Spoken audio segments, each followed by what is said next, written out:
Cool. Now we're recording. Justin, I'm so Good. glad to have you back. How have you been? Been great. Thank you so much for having me again. Yeah, I've been wanting to talk about prophets for a really long time, mostly because I didn't understand them, to be honest. I always just imagined this is so embarrassing, but I always imagined like the Oracle from 300. And when I started hearing about prophecies Right. in the Bible, I just was so confused how it works and how it wasn't magic. But so, today we're talking about Elijah. Everybody who isn't watching, Justin Gerhardt from Holy Ghost Stories is back. And if you don't remember him, he was leading our Jonah episode, which I got raving reviews on. Everyone loved the clips. They loved it. They Good. loved the music. Yeah, that was such a fun episode. So I had Uh, to find a way to get you back on the show. And this Elijah episode, this was probably one of the first episodes I listened to when you first DM'd me, and I was like, oh, I'll listen to some stuff. Truly, like listening to the episode, the moment where the widow has to trust her last bit mm, of food with a stranger, and she decides to just spoke to me in volumes. And we'll mm. get into this and we'll listen to the clips, but it was one of those moments where you like listen to something Christian and then it happens in your life and you're like, God just wants me to trust Ah, him with like the little bit of flour that I have left in order to like repay me in full, like in a way that I didn't even fathom, in a magic kind of way, like what happens in the story is magic and impossible, and yet it happens. So I'm so excited about this story. What do you think about the story? Why oh, did I you can't focus wait. on? Yeah. This story is amazing. It's always like it's been one of those that I can remember for a long time, like really being captivated by this story. Um, that jar of flour and the jar of oil and the bread and then the ravens, which we'll get Yeah. to. Um, the little boy's death, like there's a lot of like hooks in terms of this story grabbing your attention, and a lot of Yeah. mystery. And Yeah. yeah, you're not wrong in a certain way. I think magic, the way we might talk about magic in some ways today, and then you've got this. It's like all layered on top of this backdrop of the confusing mystery of the biblical prophets, which is a Yeah. whole thing by itself. So yeah, I love this story. Yeah, I haven't read much about the other prophets, but as far as the research that I've done so far, Elijah was a bit of a wild man. Do you think that's just because he lived in the wilderness for a bit, or do you think that's like who he was inherently? Yeah, it's a good question. I don't know. He is mysterious, and like I think the wild man thing, like I don't know if this prompted your thinking of him that way, but when John the Baptist comes along, who lives out in the wilderness and eats wild locusts and honey, and or locusts and wild honey. I don't think a lot of people were farming locusts at the time. Regular locusts and wild honey. Anyway, he's kind of like created sort of in the mold of Elijah, right? In some ways, he's Elijah revisited, and so Oh, I like John that. the Baptist was this mountain man living out by the Jordan, and so is that who Elijah is? He's definitely a character, and becomes more and more a character, as most of us do over the course of our lives. We get him in this story pretty early in his life. In fact, this is Yeah. some of the first stuff that we find out about Elijah, and it's not the stuff that we usually get or often get at least at the beginning of a prophet's call by Yahweh. Elijah is one of a few prophets who we just have no idea anything about his calling. We don't know where he was. We don't know how he was called, like what the first time he heard from Yahweh was. Um, all of that is sort of shrouded in mystery. We don't know Interesting. with Elijah. Yeah, Gosh, that keeps happening. This happened with Job. Just right. don't know. And I think that maybe is signaling to us that we're not supposed to know. It's not really about Elijah. It's not really about Job and like how old was he and what was his occupation. As much as we want to relate to the character, um, to me that kind of flags like God's like, look at me, don't look at him. Yes, absolutely, absolutely. But yeah, like you mentioned the prophets and sort of being new to the idea of a biblical prophet, and you're completely right.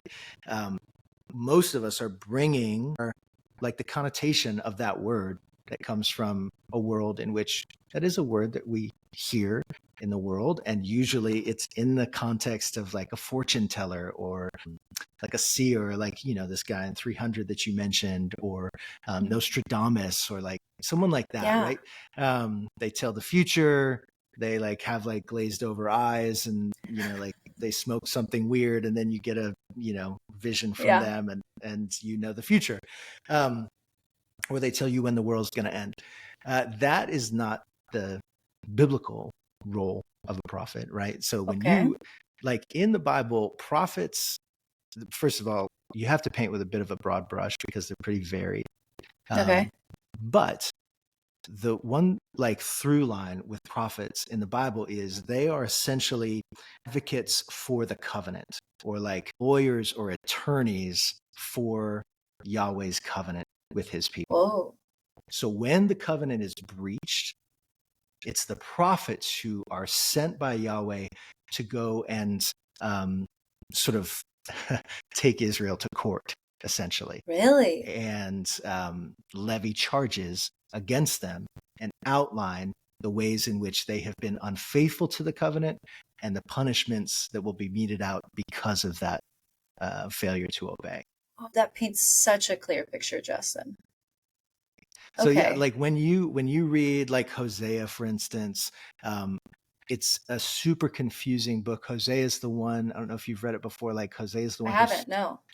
he's a prophet, he's called by Yahweh, and he's told to go marry a promiscuous woman. Yeah. And her name is Gomer, the woman he ends up marrying. They're married. Gomer cheats on him repeatedly, and Hosea is told to go and take her back. And the whole thing is like an object lesson that demonstrates Yahweh's faithfulness in response to Israel's unfaithfulness to the terms of the covenant, right? Which is, like we're familiar with the idea of allegory, but being called by God to live a life like this is Hosea's real life. It's not just an object lesson, like it's not a theoretical scenario, so it's a tough gig to be Hosea. But anyway, and then like that's like the first 3 chapters, and then you just get this litany, the rest of the book, chapter after chapter of just, it can be confusing, like what am I reading? It feels like we're like kind of circling around and swirling in an eddy current, kind of covering the same ground again and again. What is this? And what it is basically is a series of indictments by God through his prophet Hosea, saying Israel didn't keep the covenant. Here's how angry I am about that. Here's the punishment they're going to have to endure because of it. And interestingly, this is like throughout the prophets, you get this this clear picture that Yahweh can't help but envision a future where Israel comes back to him and he forgives them, and it's all better again. And sometimes that hope for the future seems just straight up naive. It's a very like a very personal sort of picture of the God of the universe and all of his swirling emotions that are provoked by a people who will not be faithful to him.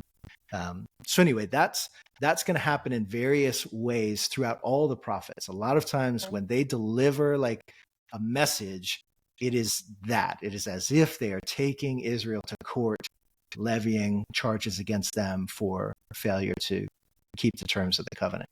And so that is the role of the prophet. Overall, they're going to look to the future. Sometimes they will say things that will happen in the future and thereby like, quote, tell the future. But so often they're talking about now, right? They're just messengers, and God is always looking through and around that and inside of time.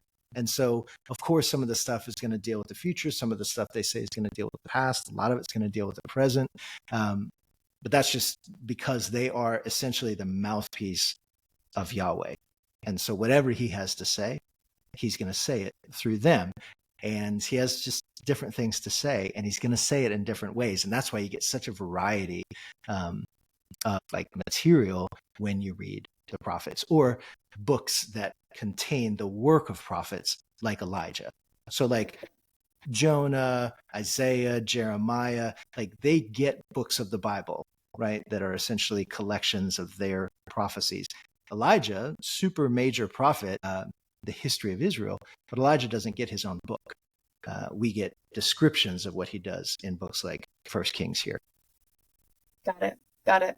That is really interesting. And I think even as we get deeper into the story, it's not necessarily a linear story. Like tragedy continues to hit before, we're going to set the scene in a second as to like why this is even happening. But even throughout Elijah's story, like bad things keep happening. And then, I mean, we don't even cover it in this story as a whole, but kind of like the pinnacle of what Elijah accomplishes. It is interesting how you talk about how it does swirl around and like the allegory that God wants to teach us. It's not so much a linear, here's an issue, and then a prophet came to save them or deliver the message, and then all is well. It's very different and layered and complicated, as our God should be. I don't want a simple God. Exactly. Yep. So it's like it's not. Yeah, and I think a lot of times the narrative is not circling, like meandering or like directionless. A lot of times it's like spiraling, like intentionally wrapping around and getting tighter and tighter and tighter to make a very specific, very powerful point. Yeah. But anyway, okay, so yeah, so Elijah. I am We don't curious. know who he is. We don't know where he's from, but here he Yeah, is. you just wiped out all my intro questions, but I am Sorry. curious. Yeah. Do you think there's any modern day prophets? Like, is there somebody, or just in the last 100 years, or do you think this is more of an ancient Israelite thing? It for me, a few different people would maybe give you a few different answers, like Okay. nuanced Yeah. differences. But for me, if we think of prophecy in terms of like its general meaning, Hmm. uh, then I would say yes, there are prophets today and can like have been throughout history and continue to be. In fact, prophecy is one of the spiritual gifts, like one of the gifts of the Spirit listed in the New Testament, like Romans 12 and 1 Corinthians 12, right alongside other gifts. And if we think of like, okay, what does that mean? I think what it means in terms of how the Spirit is gifting prophets today, it has more to do with that sort of general, like this person is functioning as a mouthpiece of God, right? Not necessarily that this person is called into service, that they're going to like write their own book of the Bible. Like I think those roles were unique for these people, men and women who have served in those roles in the past that we have reference to in the Bible. But I do think that God does still call people and speak powerfully through them in a way that's a little different than like an average evangelist or preacher Yeah. or teacher. A lot of times, what's prophetic, I think, is pokey. Like that's often a hallmark that like is probably true of the way God uses prophets now, just as He always has. Usually, the message of a prophet is provocative, right? It's got some edges to it. It is going to ruffle feathers. It is going to irk some folks. Again, because who are they? What do they do? They are God's attorneys, right? Yeah. Bringing suits against his unfaithful people. And so a lot of times the message that they have to deliver is uncomfortable to hear. Yeah.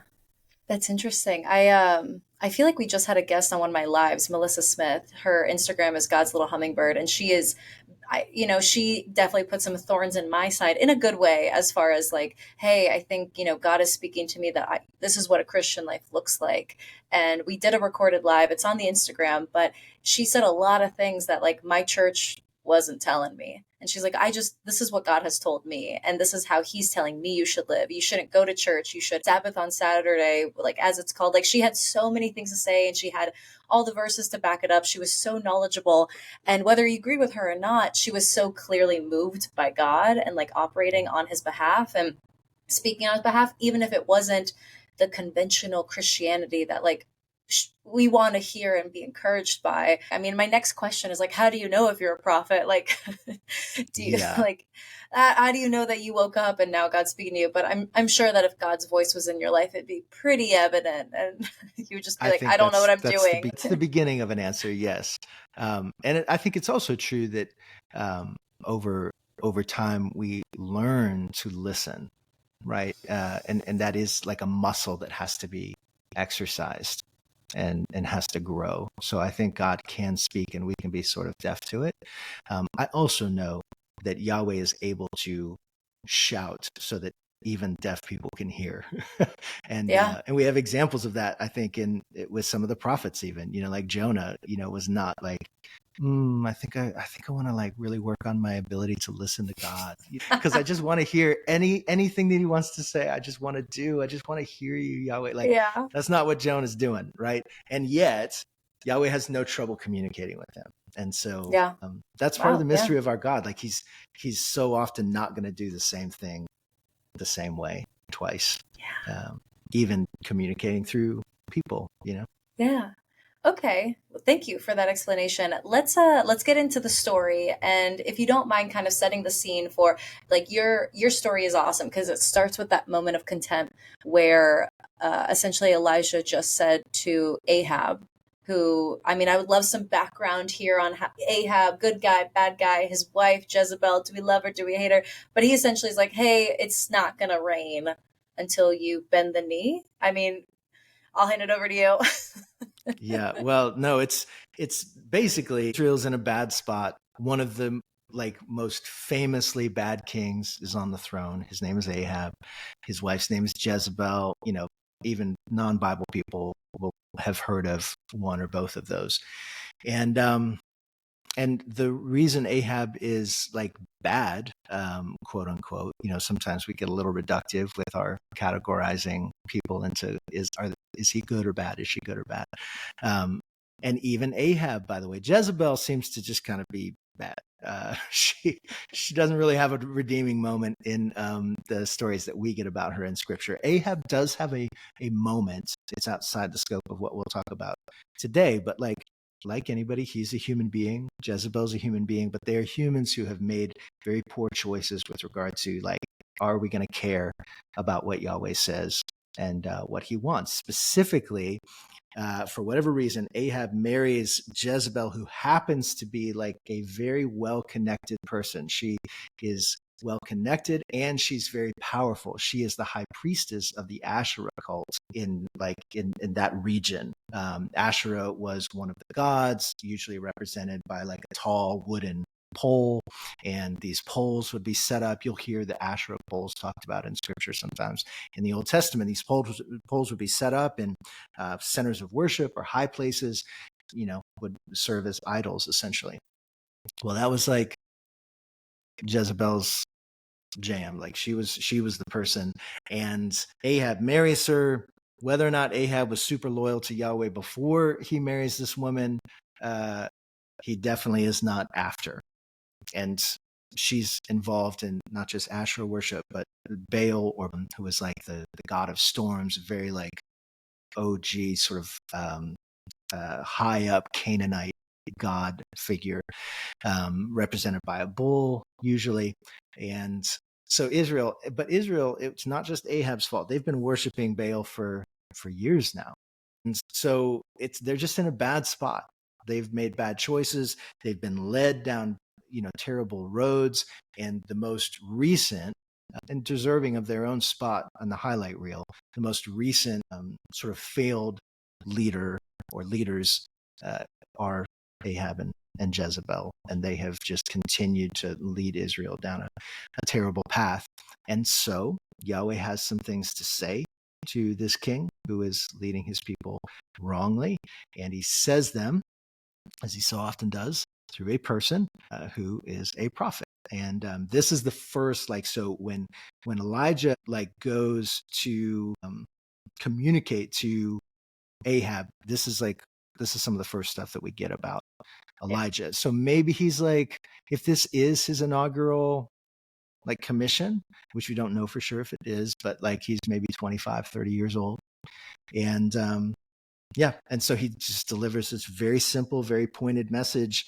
He says that as Yahweh, the God of Israel, who I serve, lives, there will be neither dew nor rain in Israel for the next few years, except at my word. Like, in other words, you have done this terrible thing.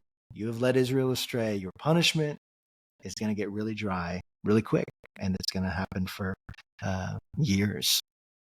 And when he says that, Ahab is really ticked off. Yeah. Because that's more so saying, like, my God's stronger than yours. You picked the wrong God. You picked the weaker God. And I'm nobody. You have no idea who I am. And I just told you how things are going to go. Exactly. Yeah. Yep. And Ahab's like, who even are you? Like, what did you say Who your let you name in? is? Yes. But he knows enough, I think, to know that though Yahweh is not a God he wants to follow exclusively, Yahweh is also not a God to be trifled with. And he and his wife evidently start cooking up a plan. And they think somehow that the way to deal with like Yahweh's plan to bring famine or drought is to deal with Yahweh's prophet. And if they can just kill Elijah, it'll all be over. Which is not a good plan, but they get to work on it pretty quick. Got it. And so, because of that, God tells Elijah, go hang out in the woods, go camping, and I'll direct you via ravens. And they'll tell you when you can go, they'll tell you what to eat. And Elijah goes, yeah, checks out. Or 100%. He was like, what? That's like, there are two things that come out of a prophet's mouth, like as a professional reality. One is all the words of Yahweh, and secondly is what? Because half of what he says is like so confusing and just out of the blue. So like he tells him, essentially he tells him to go, not run, but he's on the run essentially, because Yahweh knows that Ahab and Jezebel are plotting against his life. And so he tells him to go to this like ravine where there's this little brook called Gerhardt. And he said, don't worry like about what you'll eat. I've talked to the ravens and they're going to bring you food. Like all this, right. Yeah, like as if that's normal. And I'm sure Elijah's just shaking his head like, what in the world have I gotten myself into? But I love, those are Yahweh's words. Like, you will drink from the brook, and I have directed the ravens to supply you with food. Like the ravens, like, he's the like, ravens. We talk all the time. Mr. and Mrs. Raven? I don't think I've met them yet. Yes, they're good people. So that's the plan. You go to the brook, drink from that, and I've talked to the ravens, and they'll bring you food. Okay, let's jump into the first clip, which I wanted to start here. It's really hard picking clips for these, Justin. They're all so good, but this is great because this is a positive clip. This is him enjoying the ravens. And like, just imagine you being Elijah and like having full submission. So I'll jump into it.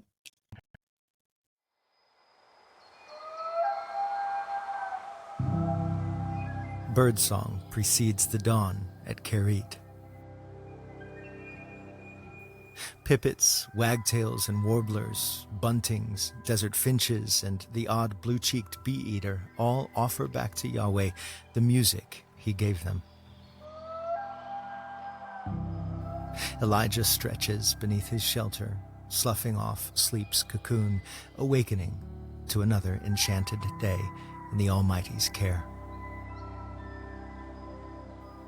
He makes his way down to the brook, scoops the cool spring water into his cupped hands, and drinks, splashes his face, and blinks, looking east to the low-slung mountains, out toward where his family lives, where the sun's brazen approach makes the sky blush with anticipation. Soon, they will arrive. Elijah looks forward to this regular visitation, surely. These days in hiding are solitary, and the young prophet is not a man who loves being alone. If he cannot speak to his family or his friends back home, he can at least speak to the ravens. Is it a sprawling flock that arrives each morning? A mass of shadowy shapes swarming toward Elijah's camp, clutching crusts of stolen bread and meat in their talons, dropping their payload as they alight on the banks of the brook, cawing and jabbering to one another in boisterous communion? Or is it just 2 or 3 birds, each of them carrying a sizable trove of food, feathers fluttering against the still morning air as they circle downward toward the waiting Elijah, hopping on the grass, ebony eyes blinking as they tilt their heads? If it's just a few, perhaps it's the same few each day. One team in the morning and another at sundown. These daily visits would afford Elijah the chance to get to know these servants of Yahweh. Ravens are famously intelligent, renowned among their avian counterparts for their ability to craft and use tools, plan for the future, barter, remember people's faces, even play games like hide and seek. Perhaps Elijah discovers their startling capacity for mimicking human speech, teaching his dark-winged friends to say his name, to reply when he tells them good morning, to sing with him his songs of praise. At least these birds have not bowed their knees to Baal. Things at Kerit are quiet, but good. Elijah is safe and well fed.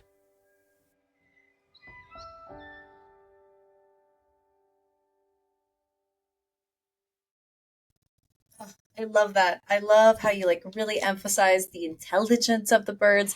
I and even just like how ravens can mimic speech, and even like maybe these are the same groups of ravens, that remember him and come back each day and know his face, and maybe, who knows.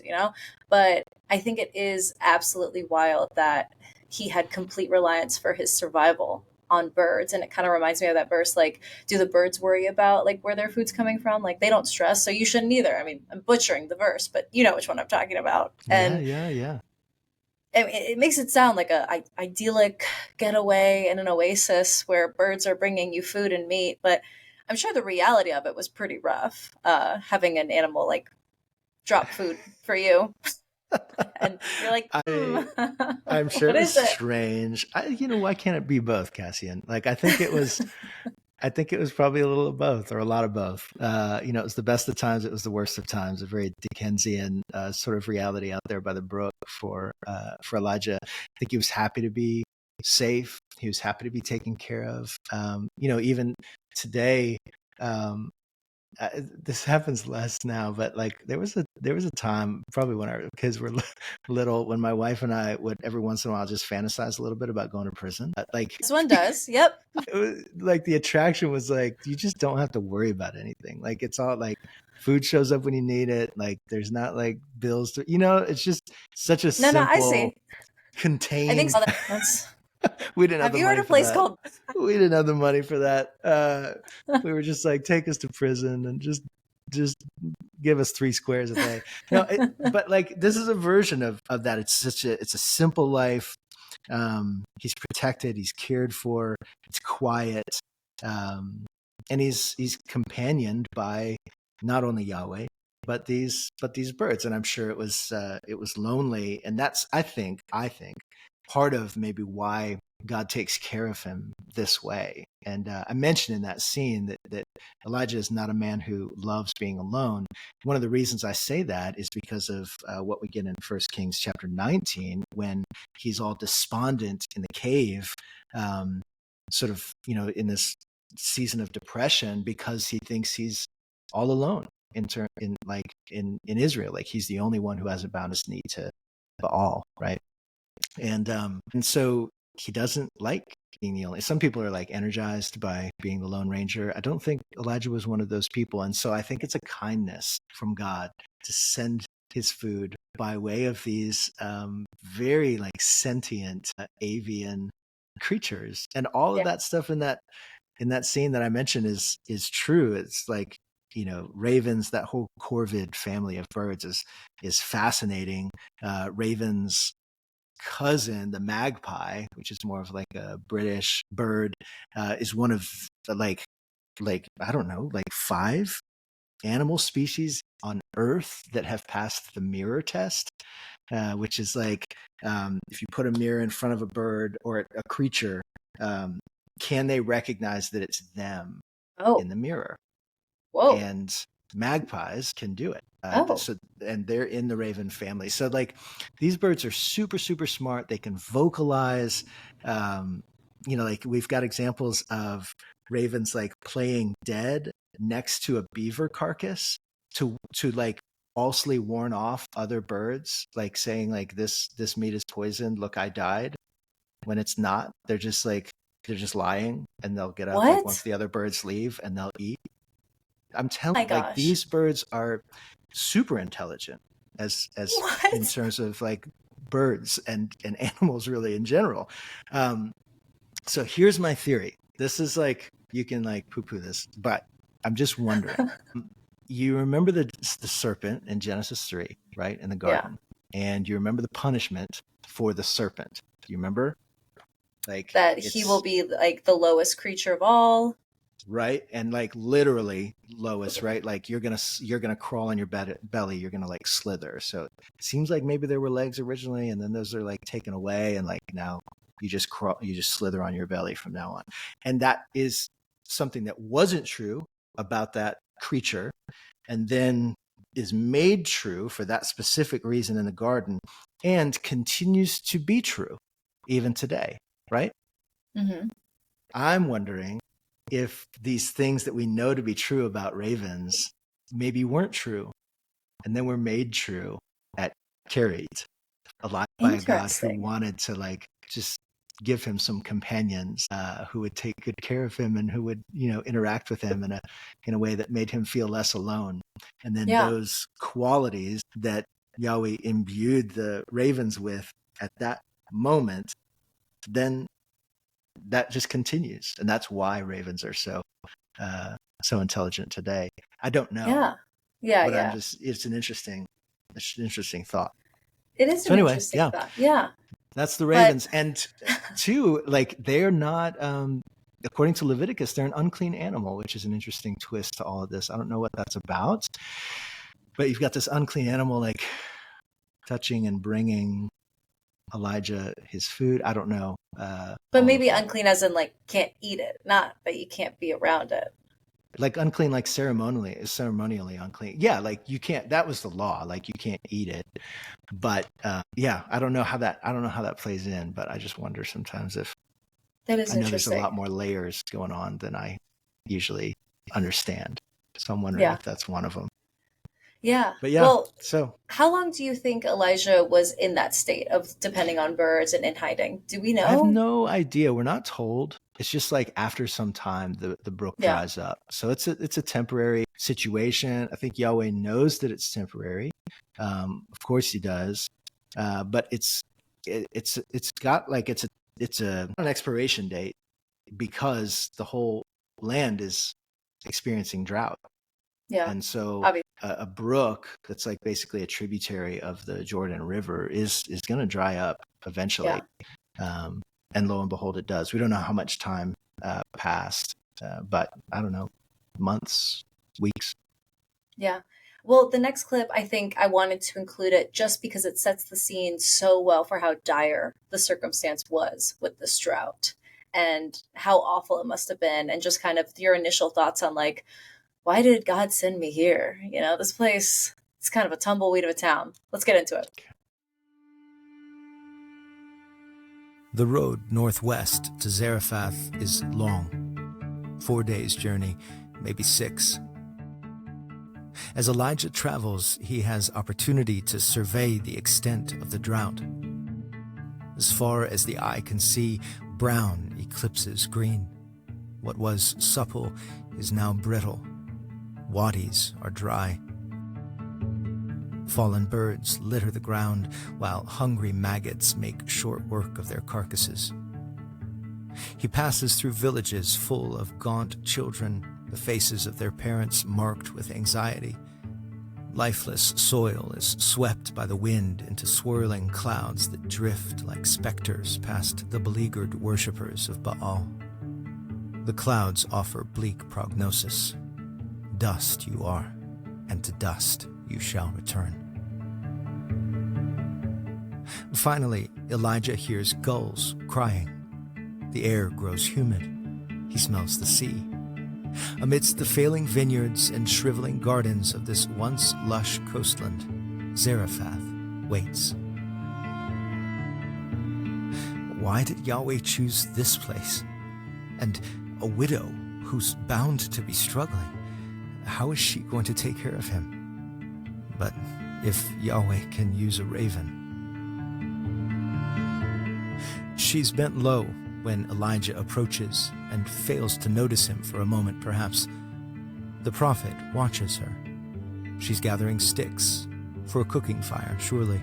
It's certainly not hard to find good, dry firewood these days, but she's taking care, a strange amount of care, as she chooses each piece of wood, as though this is to be no ordinary fire. Please, Elijah calls to her. Her head snaps up. Please bring me a little water in a cup and let me drink.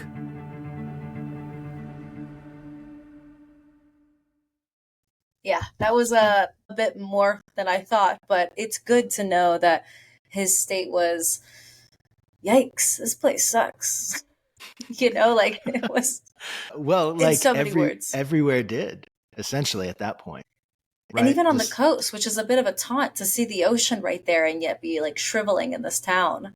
That's it. And to me, that, and I don't know if it's intentional, but it seems like maybe it is. To me, it's the perfect picture, what's happening with Israel, and it's all promise. And I think I say this in the episode, like the Mediterranean's right there, but that old rhyme, water everywhere and not a drop to drink, or that's not a rhyme, but that saying, like a sailor's sort of, like they're in I the think ocean, you do. and like you're just surrounded by water, but you can't drink any of it, right? Because it's salt water. And there is this saltwater sea right there, water everywhere, but just all promise and no provision, which is exactly what these false gods were, right? They are the appearance, everything that Israel could want, and if you rely on them, you will just shrivel and die, because they cannot and will not give you anything. It's, yeah, super symbolic. I was thinking more so like God is right there, but they can't access them because they've made decisions that have just like created a separation from him. But he's Yeah, so well, that would close, be he's just another waiting. layer. Sure. But yeah, like this is a terrible thing. Like people are dying. It's not like you can just truck in water from somewhere Yeah. else. Like in the Yeah. ancient world, weather, disasters are disastrous, and Yeah. this is affecting everybody, and it's the judgment of Yahweh because of Israel's failure to say no to these false gods. So I hate to get technical, but do you think this was just Israel? Do you think like at what I don't mean to make it like a secular question, but how far was this famine? How Yeah, expansive was it? I don't know. Does it matter? And in this case, I don't know that we know. And I don't think, I don't think it matters all that much. Yahweh tended to punish the people of Israel. I'm sure it wasn't like you reach this line of latitude and then you step over and it's like, oh, amazing. Like it's raining here, I'm sure it feathered out, Yeah. but it was the right amount of space that Yahweh like sort of enveloped whatever land he wanted to get a message across to. Essentially, it was everywhere Ahab thought he ruled. It's a demonstration that, hey, you don't. Got it. God directed Elijah to go find a widow that will receive him. Yes, right. And he walks up and sounds like she's the only person out and about. So he's like, gotta be her. Exactly. Right. And it's interesting. Like it's clear that Yahweh has communicated with her ahead of time. Right. Yep. She knows like he's coming. And from various like clues, it seems like she's not an Israelite. So she's like maybe she's not a worshiper of Yahweh. And yet Yahweh has singled her out. He has spoken to her directly, and he has involved her in his narrative, which is just one more of so many examples in the Old Testament of the God of Israel being the God of the world and interacting with people outside of the bounds of the Israelite nation. I just wish sometimes that the nation of Israel would have read the Old Testament. They had access to so much of it, but it's like they just got lost as soon as they were thinking of themselves as the chosen people. They thought they were the only people with whom God concerned himself. And it just wasn't the case. Like again and again and again in the Old Testament, we see that Yahweh is seeing and loving and providing for and inviting the nations to come close to him. Wow. I would have said that she was an Israelite, and that is why God spoke to her. So that's really interesting. You say the opposite, and that he was inclusive of her. And honestly, I like your version of that better. I thought maybe she was the only one that was hearing it because she was an Israelite. But was there like a hint there that I missed that indicated that she maybe wasn't? I'm trying to look. I think later, like the way that she speaks seems like she's new to this. And I would have to look back. It's been a while since I wrote this episode, but I was somewhat confident that this was, in fact, not someone who was like a Hebrew. And I think it's not like black and white definite, but it's likely that she was not part of it. It's just the geography. She's so far up north. Okay.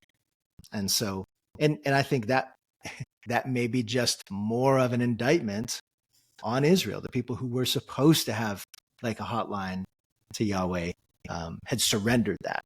And, it's just like Jesus. He's like, hey, if you guys won't listen, I'll shake the dust off my feet and I'll go to the Gentiles. Paul says the same thing.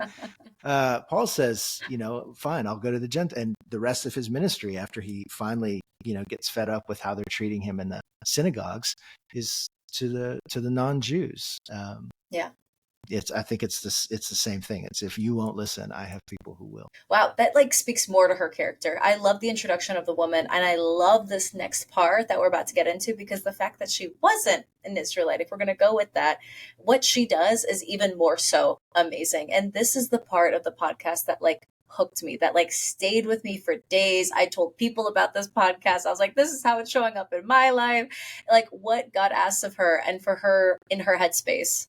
I think this is the next clip that we're going to listen to, is be like, are you kidding me? Like, this is my last meal with my son. Like, she was prepared to die.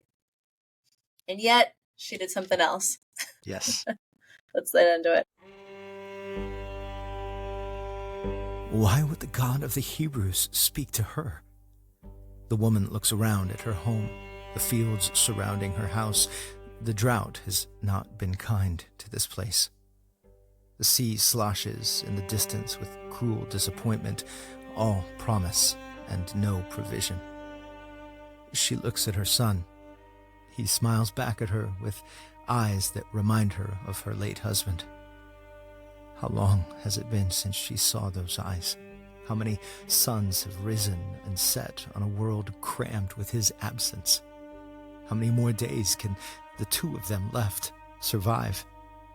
And now, this Yahweh appears in the heart of Baal's lands and leaves her a message, a strange command she is clearly unable to obey.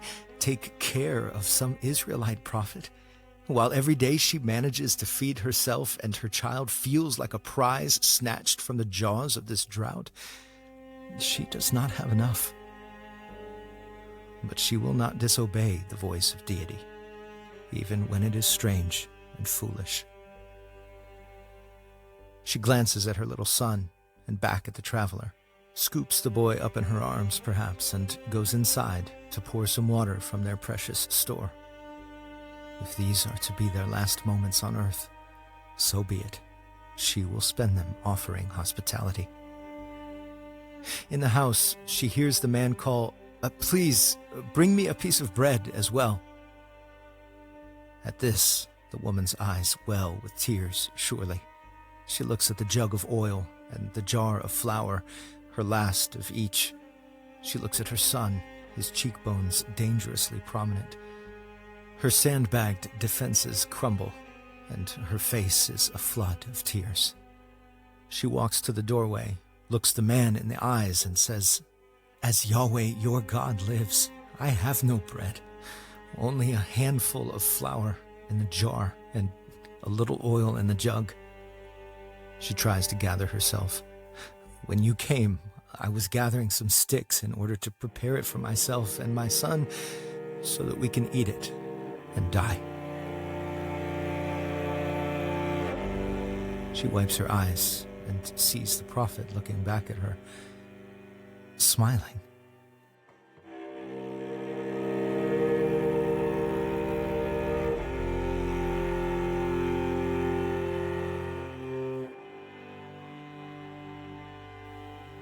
"Do not fear," Elijah says to the woman. "Go, do as you have said, but make me a little bread cake from the flour and oil first, and bring it out to me. After that, you may make some for yourself and your son." The woman stands there stunned. Can he be serious? This is a wicked demand. How dare he? But his eyes are so kind. Before she can speak, Elijah continues, "For this is what Yahweh, God of Israel, says. The flour jar will not become empty, and the oil jug will not run dry until the day Yahweh sends rain on the face of the earth." What?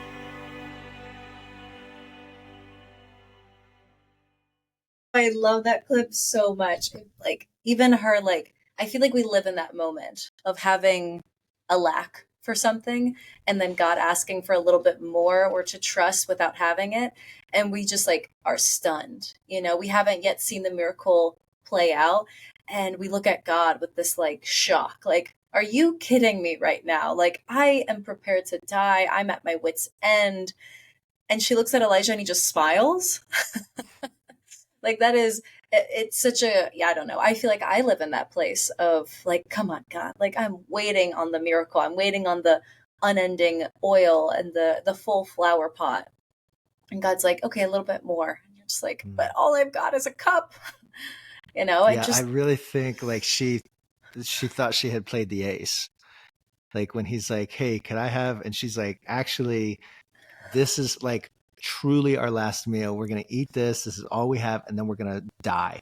And he's like, "Yeah, so cool. You can do that, but like first, would you just make me something?" Surely, she's just like taken aback by the gall. 100%. But isn't that the way?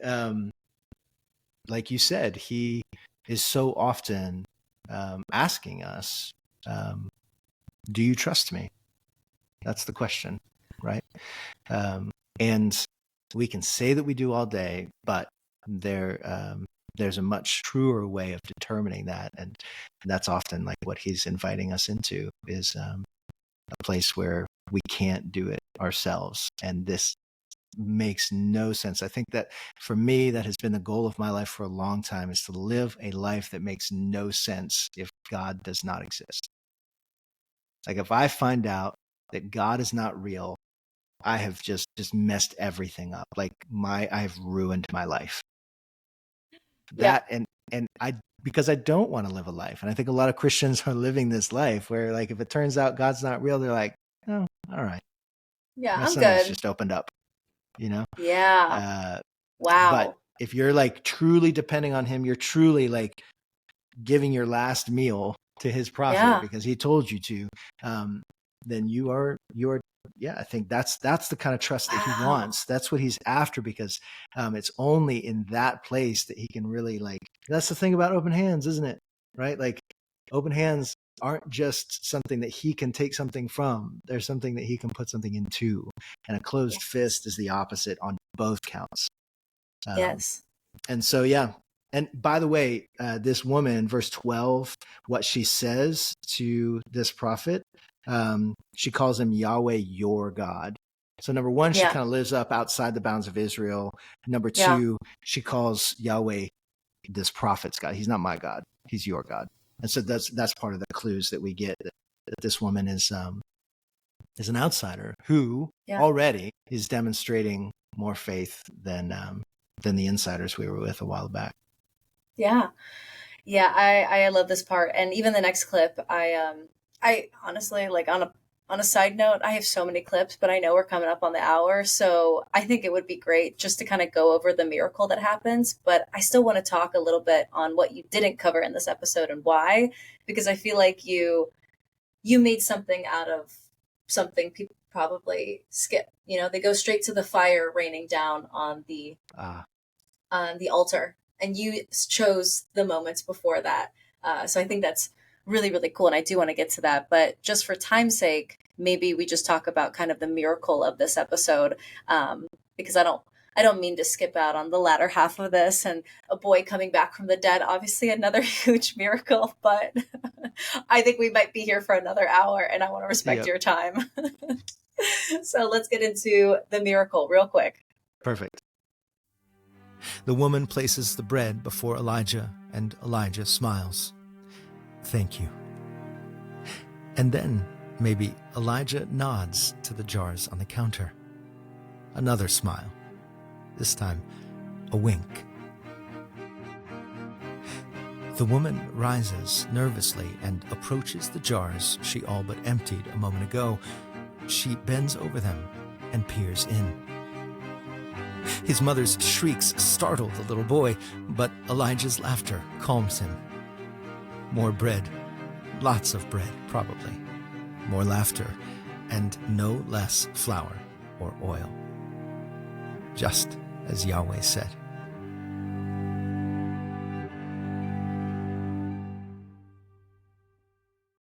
I mean, not only would it be great to constantly open up your pantry and have like a Costco stocked pantry every time you open it up, but like amidst a famine, you know, amidst like a miracle, and all for Elijah just to wink about it, you know, like I just feel like her reaction was a little underplayed, if I'm going to be honest. That is crazy. Like what a God that like not even doubles, not even triples, but like an bottomless stock of food in the time that we need it most. Like what kind of flour and oil do I need to trust God with that I need him to double by his terms and not mine? It's a good question. And you know, it's interesting too, the way that he does it. She does not look up at the counter and now there's like 40 jars of oil and 100 jars of flour. It's just the same jar. And it probably just like looks like, you know, I picture it like half full, but it's just never going to run out. You know, it's that daily bread again and again. It's just manna. You know, I'm not giving you 2 days worth, except for, you know, on the Sabbath, but like, I'm not giving you a week's worth. But there's always going to be enough. You just trust me that every time you go back to this, I'll give you enough. But there's always like, he's never like cutting the line of dependence between us and him. That is his MO. Again and again, he wants you to come back to him again and again, because he's not going to give you excess. That's what he wants. He wants the relationship. Like it's like, okay, God wants me to pray for my food and pray for whatever I need. Great. Like I will pray today for the next 4 years, dear Lord, until 2028. Please give me, I know I can be honest. Like I won't have enough food during this 4 years unless you give it to me. Please give me enough food. Please give me a good job. Please give us a good marriage. Like whatever you're praying for, you could pray, you know, like it's just not an option to pray it out years in advance and to do like bulk prayers and then to be like, peace out. I'll see you in 4 years, God, when it's time to make my next order. Because he doesn't just want you to have food. He wants you to know him and to love him. He wants to be with you. And it's just like, it would be the same as, you know, the old joke about the husband. Like, you know, the wife's mad because she's like, you never tell me I love you. He's like, I told you when I married you and I'll tell you if I ever change my mind. Right. Like once I I told you I love you. And that just applies now forever. That's like maybe true, but that's not a relationship. That's Yeah. not intimacy. And that's what our Right. God wants with us. And even in like giving her this surplus, he like created this tether of Yeah. dependence. It's a both and. Yes. And it is like taking up our cross every day. It's never an absolute. I feel like I used to read that parable about the seeds. You know, some seeds are choked up by the weeds, some seeds fall into the stones, some seeds take root in good soil. And I think as an early Christian, I used to read that of like, I'm definitely the bad seed, so I guess I'm screwed for the rest of my life. Like in my head, I applied it of like, well, that's who I am, so that's who I'll always be. But it like God is every day, come back to me. Every day you need your daily bread. Every day is a new start to take up your cross. No matter what happened yesterday, today is another day, because you're right. He's never going to be like, well, I gave you more than enough, so you're good for a week. Or, I think that is more like the devil coming into our life of like, you're good, the job's good, you don't need him for anything, you're content, you're satisfied, you're distracted. And God makes these moments of maybe some hardships so you become more dependent on him. Maybe not quite enough, so you still need him to depend on it.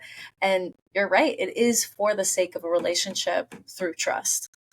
Yeah. And so in the end, it's only good news. You being close to him is going to be so much better than you being set for life. He's going to give you both, but he's going to give you the one in a way that doesn't preclude the other. My gosh, yes. That is good. Unfortunately, I don't think we have time for the rest of the episode, but absolutely go listen to it. I think we're not even halfway through with the clips that you sent. So the rest of this episode is amazing. I mean, do you want to give us the TLDR just so anybody listening? Yeah. I mean, the crazy part, things keep happening in this story. Like he goes and, when he speaks to Ahab, it's like, okay, great. I did the thing you wanted me to do. Sorry, Ahab's really ticked off. You're going to have to go live as a fugitive. Okay, fine. Where? At this brook. Okay, I go to the brook, and then the brook dries up, and it's like, what? Seriously? Like, what now? Go to this widow. He goes to the widow's house, and he's like, I am so glad that, like, on the way, surely he's envisioning some rich old woman who's like gonna daddy warbucks him. Like, she's set. She's the only person. She's set. She's exactly. good. And then he shows up, and this lady's getting sticks she's talking about, me and my son are about to die. Like, this is our last meal. And he's like, Yahweh, are you kidding me? Like, her? And lo and behold, it works out. But then her son gets sick. He's finally not alone. He's got this like little makeshift family. Then the son gets sick, and the son dies. And again, it's like, are you kidding me right now? And so stuff just keeps happening. But then what happens when the son dies, when he falls ill and finally dies, is just an absolutely beautiful, really breathtaking moment in the narrative. And it was really a joy to try to do it justice in the episode. So there's the teaser. Go and listen to that episode. It's the one we've been listening to is season 5, episode 1, right? The Harbinger, call that one. The Fugitive and the Host. Yes, the Harbinger, the Fugitive, and the Host. And it's just beautiful. It just keeps on being hard, and it keeps on being beautiful, this story. Yes, it is. And I guess I won't spoil it with what happens with the son, but it is a beautiful story. It is always good news. But this isn't the story of Elijah that most Christians know. Like, the story of Elijah that I remember is him meeting with the worshipers of Baal and them saying, listen, you believe in your God, I believe in mine. Let's have a bet. All right, let's see which God comes down with the rain of fire. You build an altar of dry sticks. I'm going to get some soaking logs and cover them in water. And you guys pray to your God. And they pray for hours, like 12 hours of prayer, of chanting, come on, Baal, come down, rain down your fire. And he's like, maybe he's asleep. Maybe he's busy. I don't know. He's mocking He's truly them. Talking trash, yes. And nothing happens. And he's like, you know what? He tells them to pour water all over his wooden altar 3 times. So at this point, there's a pool around the sticks that he's set up for Yahweh. That's probably more water, by the way, than these guys have seen in one place in years, because we're still in the drought. Whoa, I didn't even think about that. Yeah, it's quite like, there's a lot of chutzpah in it. They're like, that's our year's ration. Yeah. Whoa, that added a different element. yeah, and then he goes up, and I imagine it, and he's like, "Hey God, it'd be a really great time if you showed up right now." Then he just he shows up. He very Like I much feel like does. he wasn't chanting or yelling; it was a soft, quiet prayer. Yep. And Yahweh shows up in this enormous cloud of, or like column of fire, sort of reminiscent probably of what Moses and the Israelites saw during the Exodus. It's truly, you're right. Like it is a standout scene, and it's very, I don't know if all cultures love that story, but it's very American. It's very like, shootout at the Very OK Hollywood. Corral, very Hollywood ready. That story is, um, like I love that story too. That's one that's stuck with me for a long time. And actually, that's one of the first stories I told in Holy Ghost Stories. That was one of the first 3 episodes I did. Wait, really? Yeah, yeah. Oh my gosh. I'm listening to that Okay. tonight. That's awesome. I can't wait to hear you tell it. Do you go into Elijah going up on the mountain then? Is that a part of the story Yeah, as yeah. well? Uh-huh. Oh, Okay. you mean like when he gets despondent and like after that? No. I haven't done that one yet. Okay. Okay. I mean, that's such a special moment. Like Elijah's story is phenomenal of all the things that happens. And to Elijah to go up on a mountain and experience God in the soft whisper, and then God say, "What are you doing here?" And to God always show up and always take care of him, and yet always still leaving Elijah in a state of needing. Yep. Exactly. But also being provided for. It's this push and pull that really, I don't know, his story is phenomenal. Yeah. You're right. This is the push and the pull. It's the both and, it's the tension. But hey, stringed instruments have taught us the tension is where the music is. Oh, that's a line. What is the title of the other episode with the column of fire? Oh, goodness. Cassian, I can look it up. I was just curious if you had it. It is the Rainmaker and the Firebrand. Okay. Okay. Yeah. Because this is like cool. That episode ends with the end of the drought. Right. Yeah. Okay. Last question. Did Elijah really not die? A lot of the research that I did was like, he's the only prophet to live for him, and Jesus are the only two to live forever. What the heck is that all about? It's just another, what happens? I know, it's another one of those like, what in the world? Elijah famously does not die. He has a protege named Elisha, right? Huh? And Elisha is like an understudy, and he is there actually when the whole thing happens. And Elijah is literally taken up to heaven in a flaming chariot and just doesn't die. And Elisha is watching him like screaming into the sky. My father, the what does he say? He calls Elijah the chariots of God, I think. Like he'd seen him as this like war on the idolatrous practices of Israel. And anyway, it's a wild thing. And then like Elijah just climbs into the chariot and he's taken away. And that's the end of that. Was this end of his life? Was this turned 35 and his ride showed up? I don't know if we know exactly we might know around about how old he was. I mean, he'd lived a life, but it's not like he was, like he crawled up off his deathbed to like go get this limo out of there. He was very much alive, and then he just very much was taken. And this is the thing. Once before that happens, like Enoch back in Genesis does not die. We don't know what happens. It's just an Enoch. It's like in the middle of what do you call it? A genealogy kind of thing. And Enoch lived so many years and didn't die because God took him. And it's like, and this person lived, it's like, wait, rewind. What in the world? We don't get anything about that. Elijah is different because we do get a sense of what happened, but we have no idea if that's how it happened with Enoch. It, to our knowledge, at least it recorded in scripture, never happens again. This is the God we serve. He is always doing something new. He is always doing things different. Like he looks at his people. He's like, hey, I brought you out of Egypt by putting dry ground if I like next time I do it, I'll put springs in the desert, like I'll just completely reverse it. I do what I want. I make my own choices, and you cannot, I am predictably unpredictable. That's him. And Elijah, predictably unpredictable. Elijah experiences that. And man, yeah, straight up into heaven.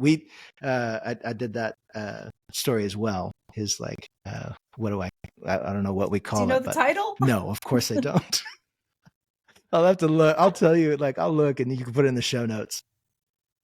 Absolutely. I've realized like I've got like now like 55, 57, 58 episodes of this. And I've very intentionally named every episode the blank and the blank, or the blank, the blank and the blank, right? The mystery man, the firewalkers, and the new recruit. Well, the first is always Yahweh, right? The first is always my name that I give to Yahweh in that story. Who is he in this story? He's the mystery man, right? The mystery man, the firewalkers, and the new recruit is Shadrach, Meshach, and Abednego in the fiery furnace, and Nebuchadnezzar is like coming to faith, right? So the mystery man is that third person who appears in the fire, right? The firewalkers, Shadrach, Meshach, and Abednego, and the new recruit is Nebuchadnezzar, newly come to faith at the end of this display. The guardian angel, the blowhard, and the reformer. Okay, now that's like, Hezekiah's story. Well, the guardian angel is, I'm referring to Yahweh, because the angel of death like comes and kills 185,000 Assyrians who are camped outside the city. Anyway, it's always Yahweh and then the people in the story. The problem with that is, well, the reason is I always like us to think about like, who do we see Yahweh to be in this story? Because he's always the focus. He's always the star. And very intentionally, I'm not putting the names of the people in the story in the title, because ideally for people who are familiar with these stories, I would like them to come to them with fresh eyes, because it's so easy to be like, yeah, I know that story. Yeah, I know that story. I've got a box for that. But it's so powerful. We can just let ourselves be surprised and intrigued and let our hearts be broken or be delighted or whatever by the drama of these stories. And so I want you to experience them as like, as freshly as possible. However, that makes for a really difficult thing, even for me, going back with episodes. I'm like, man, which episode was that? What was it called? I just sometimes wish I'd done like, oh, that was Elijah 1. That was Elijah 2. That was Hezekiah 1, 1.3. I don't know. But that's not what I've done. And so I've made my bed and I'll sleep in it. Well, I like that. Okay, so in this case, then Jesus is the harbinger. And by that, do you mean the drought? No. So the harbinger, like a harbinger is one who comes with a message, and so Yahweh has a message for Ahab in the beginning. He has messages for Elijah. He has messages for this widow.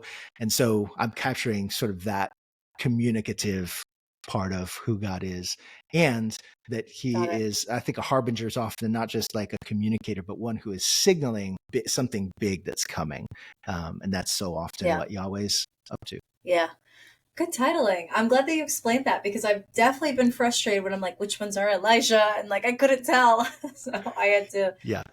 I just knew it because I picked a random one on that one time. I am working on an index.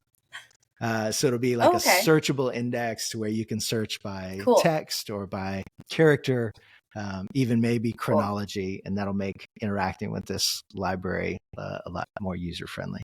So cool. Looking forward to it so we can find all of them now. Yeah, and then maybe I'll be able to find the ones too. Yeah, for your sake too.